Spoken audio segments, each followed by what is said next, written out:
موجود ہیں جن کی اولاد میں سے پیر سید مشکور علی شاہ صاحب دام برکاتہم العالیہ، یہ ان کا تصرف ہے، یہ ان کی نظر ہے، تب الحمدللہ ہمارے عقیدے درست ہیں۔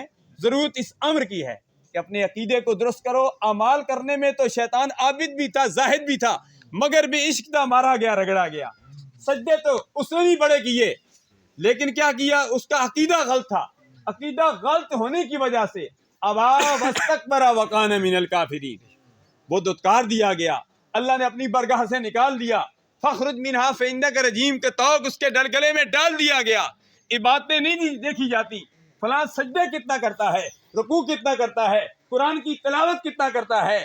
قرآن تو جو ہے قادیانی بھی پڑھتے ہیں، قرآن تو غیر مسلم بھی پڑھتے ہیں۔ مفتی احمد یار خان صاحب علیہ رحمت فرماتے ہیں، ایک آریہ سے میرا مناظرہ ہوا، وہ کہنے لگا کہ مجھے قرآن مجید کے 14 پارے یاد ہیں،